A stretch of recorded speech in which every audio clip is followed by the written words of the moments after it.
levantando el velo de todo lo que venía acumulando. Muchos argentinos ya lo estaban viendo, la inflación muy alta, una economía que no crece hace más de 11 años y que cuando uno mira el PBI por habitante cayó 11%, 12%, pero que por habitante que trabaja, lo que se llama productividad, porque recordemos que el INDEC mide empleado como aquel que trabaja aunque sea 1 hora por semana, y vemos que hay mucha gente que lamentablemente combina changas, que es trabajo con planes sociales. ¿1 hora por semana se considera empleado ya? Sí. Esa persona, y ahí vemos la productividad, ¿no? Esos que trabajan o que figuran como trabajadores porque hay un desempleo bajo, producen un PBI que está estancado, o sea, cayó casi 20% la productividad.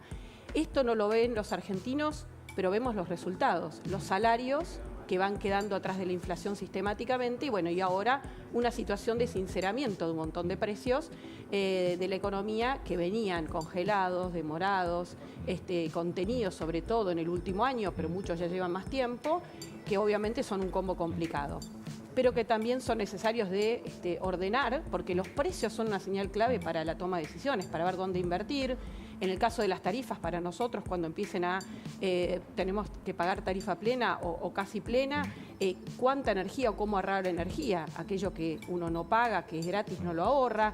Es decir, empezar a ordenar, que es un proceso complicado en este trasfondo que te decía, de una economía que no crece hace muchos años y que los ingresos de aquellos que trabajan no alcanzan para cubrir la canasta básica, ¿no? Mañana se va a conocer la inflación.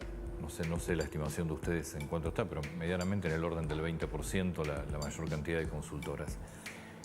Marca una tendencia hacia la baja de enero, más allá de que es altísima. ¿Es una tendencia que va a seguir o vos ves, se habla mucho de marzo-abril como un pico? Mira, nosotros sí lo que estamos viendo es efectivamente, en CIT nos dio 19,6, en general las consultoras y a la Ciudad de Buenos Aires estuvo en torno a ese número. Enero siempre es un mes muy complicado, ¿no? En general por el tema de las vacaciones. Este mes además subieron mucho los combustibles, tuvimos en Gran Buenos Aires el aumento del transporte que fue 40%. En febrero, que es un mes tranquilo en general, estimamos que va a estar en torno a 14-15%, porque además en Gran Buenos Aires estuvo el aumento de colectivo que fue mucho mayor ahora, un salto. Recordemos que estaba en niveles, nunca tan baja la cobertura del boleto respecto de lo que cuesta, ¿no? Sobre todo acá en el AMBA. Algunos precios de tarifas reguladas que vienen aumentando de vuelta a las prepagas, etcétera. Nosotros lo que estamos viendo es que marzo y abril tenés un montón de precios que habían aumentado muy fuerte, sobre todo en diciembre, que desaceleraron semana a semana y lo estamos viendo, incluso alimentos.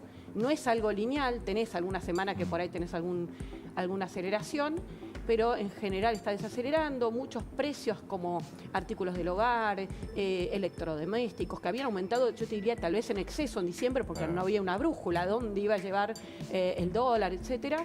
Hoy están desacelerando y lo que lidera son estos precios regulados, y la gran duda es cómo va a terminar siendo el aumento de tarifas y cuánto eso va a pegar en los índices de marzo y abril, donde se suma además en marzo el tema de la educación, ¿no? Que es muy fuerte y que tiene aumentos muy significativos. Pero nosotros en general lo que estamos viendo es que probablemente marzo y abril sean meses donde la inflación esté un poquito bajo de febrero, si todo sigue en términos de la parte financiera como está en estos días. Son todavía tasas altas, probablemente en torno a 12, 13. Abril podría ser eso, algo menos, pero no mucho menos, dependiendo de cuánto, se combine el aumento de tarifas en el calendario y cuánto sea el aumento finalmente de las tarifas que se está discutiendo ahora. Y después, eventualmente, sí, la inflación podría ir desacelerando. Creo que lo importante acá es que la desaceleración sea no porque se están poniendo parches o porque se apela a esos congelamientos transitorios que lo que hacen es acumular problemas para después, ¿no? En este contexto sí vemos eso, ¿no? Una situación de estos meses todavía con inflación alta, con cierta tendencia a la baja, tal vez no tan rápido por las subas de tarifas.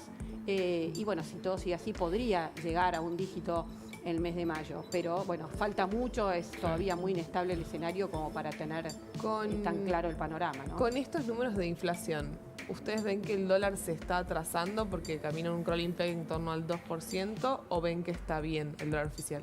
Mira, si la dinámica sigue así, obviamente que el tipo de cambio ajustado por inflación se va atrasando, pero el salto que hubo en diciembre, y tener en cuenta que además el dólar hoy del exportador es 80% el oficial, pero 20% es el contado con liquidación, eso le da un tipo de cambio que todavía en los números sigue siendo relativamente cómodo, y el importador, para comparar es un dólar que es el impuesto país también adicional, ¿no? Entonces, ese margen, yo diría, permite pensar que se pueda sostener. Tal vez la pregunta es si ese crawl no debería ser 5% en vez de 2%, que es algo que no va a cambiar el panorama. Y obviamente va a depender de que se confirme esta baja de la inflación. No vas a estar en un dólar tan cómodo, pero la realidad es que también la decisión de devaluar fuerte, un 15, un 20%, complica mucho todo el escenario de baja de la inflación. Y además muchas tarifas de las que estábamos hablando recién tienen automáticamente un impacto con un componente dolarizado muy grande, lo mismo los combustibles. Es como que tenés que volver a correr de nuevo de atrás, y eso la verdad es que no sería fácil. Yo creo que hay hoy cada vez más analistas que están viendo esto, ¿no? La idea de que el gobierno no va a devaluar. Obviamente, si la inflación no baja a este ritmo que estábamos hablando, va a complicar esta estrategia, ¿no? Y va a atrasar el dólar, y eso es un problema, sobre todo cuando llega la cosecha, porque ahí está la especulación de si esperar para exportar y también apurar las importaciones cuando se percibe que está barato, algo que había pasado muchísimo en los 4 años anteriores con el cepo, ¿no? Ahora, mirado un poco más todavía desde el lado de la economía real, desde el bolsillo, de los salarios que se están cobrando y lo que está pasando con las empresas, la sensación daba, y lo hablábamos antes con vos, que el gobierno de alguna manera necesita que la economía empiece a funcionar de nuevo, y ahí tenés el levantamiento del cepo sí o sí como condición. ¿Cómo lo ves? ¿Cómo lo ves? ¿Qué es lo que está haciendo el gobierno y qué chances hay reales? Milei habló antes de irse a Italia incluso de fechas, pero ¿qué chances tenemos de que esto pase? Bueno, yo diría que, a diferencia de lo que había sido el cambio de cuando arrancó el gobierno de Macri, que arrancó levantando las restricciones, la mayoría de los flujos por completo al principio, y luego un cronograma con los stocks, hoy la herencia es mucho más complicada, y el Banco Central creo que encaró la idea de empezar a ordenar el balance del Banco Central para poder abrir el cepo, y eso está funcionando, todavía falta bastante.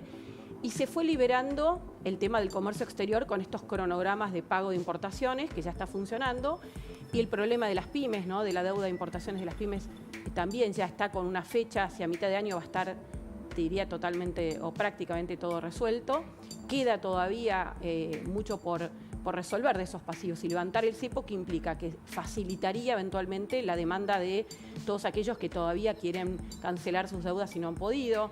Lo mismo pasa con muchos pagos de utilidades y dividendos que están acumulados hace muchos años. Entonces me parece que el levantamiento del cepo es un desafío, pero el proceso de lo que están trabajando con los pesos que hay en el Banco Central dando vueltas, más la recomposición de reservas que siguen estando negativas pero que está mejorando, yo diría que está encaminándose hacia que probablemente, si la situación financiera está tranquila, a mitad de año se pueda levantar el cepo, sobre todo todos los flujos de capitales nuevos, ¿no? Que son importantísimos, porque en la medida que haya brecha y que no se pueda liberar los pagos de lo que tiene que ver con la parte financiera de inversiones, y desincentiva obviamente a que alguien entre para concretar inversiones, que hay muchas en espera, ¿no? En sectores estratégicos como el litio y muchas de minería, todo lo que tiene que ver con Vaca Muerta y compañía, que están esperando todavía esas definiciones, y algunas otras que tienen que ver con inversiones, pero sobre todo estas para entrar, ¿no? Yo te hago una última pregunta. ¿No te preocupa lo social?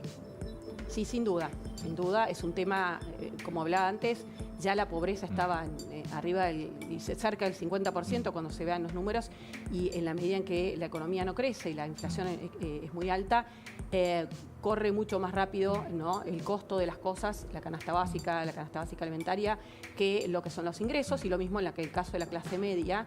Y por eso creo que acá hay dos cuestiones. La primera y más urgente es bajar la inflación, para que los ingresos, que ahora empiezan las paritarias a reabrirse en muchos sectores, puedan acompañar a esa suba de los costos.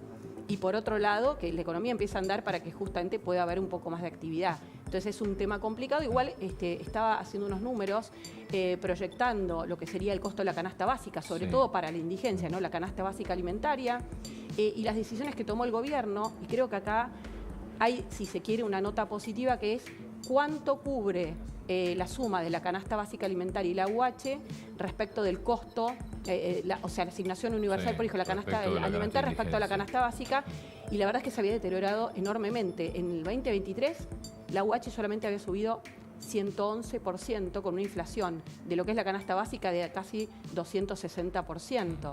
En lo que fue la suba de 100% de la UH, que fue en enero, y ahora en 2 etapas la alimentar, que fue 50% en enero y 50% en febrero, se recompone en buena medida este sector o los ingresos que tienen para cubrir lo más elemental de los sectores más vulnerables. Yo te diría, ahora si querés te paso los números exactos, pero hay una recomposición importante. O sea, el gobierno está focalizado en aumentar, y lo logró en términos reales, compensar los sectores más vulnerables directamente, ¿no? Y lo que hizo fue acotar por ahí lo que es las transferencias a lo que tiene que ver con intermediación, Sí. ¿no? Pero esa mejora es importante, me parece fundamental, y que creo que va a haber que mirar con una lupa. Y el otro sector Sin son los duda. jubilados, que todavía no tienen una respuesta porque rige la fórmula jubilatoria definida en el gobierno anterior, que apenas asumió Alberto Fernández, eliminó la fórmula Sí. vieja, dejó congeladas las jubilaciones, aumentó por decreto y luego pusieron una nueva fórmula que es muy demorada, que tiene un componente de salarios. Cuando los salarios se atrasan frente a la inflación, eso complica todavía más el aumento de los jubilados, que vienen muy por abajo de la inflación, y que Sí. creo que es un tema que todavía no se resolvió, y me parece que sí va a entrar próximamente en la discusión junto con el paquete fiscal, ¿no? María, muchas gracias. No, Muy de nada. atenta, gracias. 9 de la mañana, 5 minutos en todo nuestro país. Así está la ciudad de Buenos Aires en este martes 13 de febrero de 2024. Martes 13 de febrero de 2024, con una temperatura baja todavía, va a ir subiendo.